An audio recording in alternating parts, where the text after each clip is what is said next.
안녕하세요. 고래의 멸종을 막아라. 게임 사용자 설명에 오신 것을 환영합니다. 지속 가능한 환경을 위해 우리는 어떤 선택을 해야 할지 지금부터 함께 알아보겠습니다. 먼저 게임의 배경을 설명해 드리겠습니다. 고래는 물고기가 아닌 멸종위기의 야생동물입니다. 여러분은 각자 4척의 포경선을 보유한 선박회사의 사장님이 되어 이 게임을 운영하게 됩니다. 고래는 가까운 바다와 먼 바다 모두에 서식합니다. 하지만 먼 바다에 더 많은 고래가 살고 있어 수익을 높이려는 플레이어들은 주로 먼 바다로 향하게 되죠.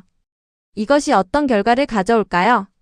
이 게임은 더 높은 수익을 얻으려는 지극히 당연한 선택이 가져올 파국에 대한 이야기입니다. 이 화면은 게임의 스코어보드입니다. 바다별 고래 숫자와 각 팀의 수익, 선박 운영 현황이 실시간으로 집계됩니다. 라운드가 진행될수록 여러분의 전략이 어떤 성과를 내는지 여기서 확인하실 수 있습니다. 고래의 개체수는 게임에 참가하는 인원수에 따라 변하도록 프로그램되어 있습니다. 예를 들어 플레이어의 수에 따라 이 게임에서는 가까운 바다에는 2000마리, 먼 바다에는 3200마리가 살고 있습니다.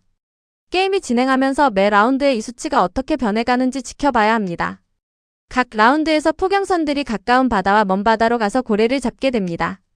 이때 화면에 보시는 것처럼 가까운 바다와 먼 바다에서 각각 잡힌 고래 수와 남은 개체수를 확인해 보십시오.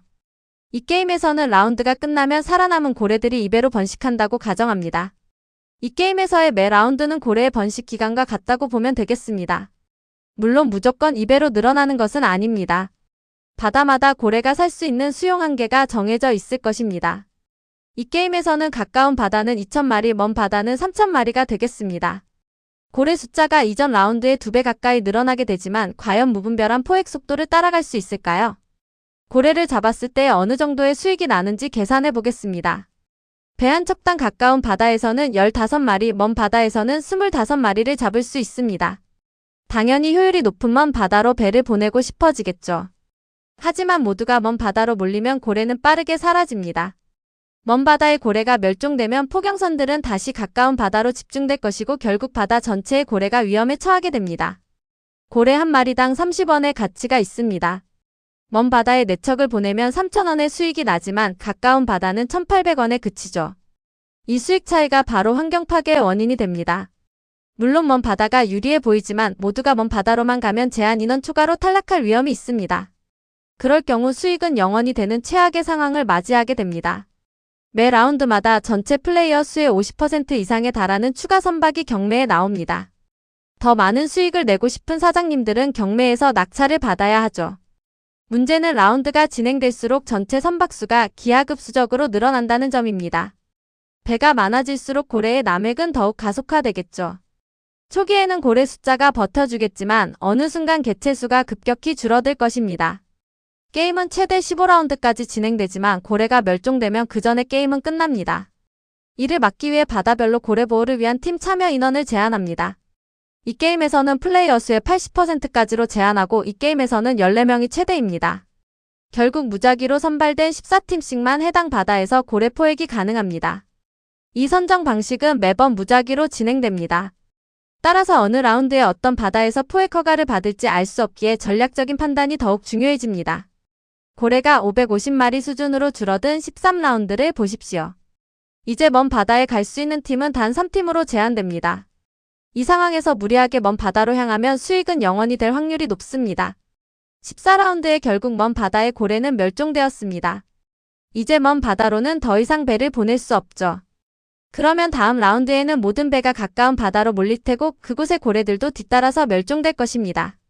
경매에서 낙찰받으면 선박이 한 대 늘어납니다. 다음 라운드부터는 더 많은 배를 출항시킬 수 있죠. 사장님으로서 회사를 키우는 재미가 있겠지만 이것이 바다의 고래에게는 어떤 영향을 줄지 예측이 될 것입니다. 게임을 하면서 반드시 명심해야 할 사항이 있습니다. 자신이 보유한 선박수만큼 반드시 바다로 보내야 한다는 것입니다. 가까운 바다와 먼 바다에 보낸 배의 합은 항상 보유한 전체 배의 수와 일치해야 합니다. 이것은 플레이어의 게임 시작 첫 화면입니다. 자신의 팀을 선택하고 순위 데이터를 확인하십시오. 실시간으로 변하는 총 자산과 순위를 지켜보며 게임에 임해주시기 바랍니다. 본인의 번호에 맞는 팀을 고르고 현재 진행 중인 라운드를 정확히 선택해주세요. 사용자 설명서의 핵심은 보유한 선박수를 항상 체크하는 것입니다. 각 바다로 보낸 선박수의 합이 일치하지 않으면 벌금이 부과되니 주의하십시오. 이제 경매로 나온 선박의 입찰을 시작합니다. 경매 금액은 최대 1만 1,000원까지 입력 가능합니다. 초기 자본을 적절히 활용하여 회사를 운영하십시오. 다음은 가까운 바다로 보낼 선박수를 정합니다. 만약 0을 선택한다면 모든 배를 먼 바다로 보내겠다는 계획일 것입니다. 본인의 전략에 따라 결정하십시오. 마지막으로 먼 바다에 보낼 선박수를 입력합니다. 제출 전 다시 한번 확인하세요. 두 바다에 보낸 선박수의 합이 보유한 총 선박수와 정확히 일치해야 합니다. 여기서 우리가 알 수 있는 것은 플레이어들이 먼 바다와 가까운 바다를 나누어 적절히 고래잡이에 임한다면 고래는 멸종되지 않을 수 있습니다. 하지만 이익을 쫓는 경쟁이 심화되면 비극적인 결과를 피하기 어렵습니다. 사장님, 당신은 고래의 멸종을 막을 수 있습니까? 우승을 향한 욕심을 내려놓고 지속 가능한 고래와의 공존을 선택할 수 있나요? 경매 가격의 함정을 주의하십시오. 초기에는 고래를 많이 잡으려고 배를 사두는 게 유리하지만 라운드가 지날수록 감가상각으로 배의 가치는 750원까지 떨어집니다. 그래서 후반부에 배를 경매받으면 오히려 손해가 돌일 수도 있습니다. 담배의 가격을 750원보다 더 싸게 낙찰을 받는다면 금상첨화가 될 것입니다. 게임 운영자가 앱에서 경매 결과 반영하기 버튼을 누르면 기존의 무작위로 계속 변하던 포획 결과가 최종 확정됩니다. 만약에 다시 경매 결과 반영하기를 누르면 선정 결과가 무작위로 바뀌어 수익이 달라집니다. 그래서 이 게임은 행운과 치밀한 전략이 공존하는 게임입니다. 총 수익은 고래 판매 금액에서 운영비와 정박비 등을 제외하고 자동 계산됩니다.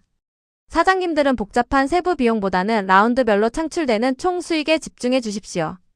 자산은 누적된 라운드별 수익과 보유 현금, 그리고 남아있는 선박의 가치를 모두 합산하여 결정됩니다.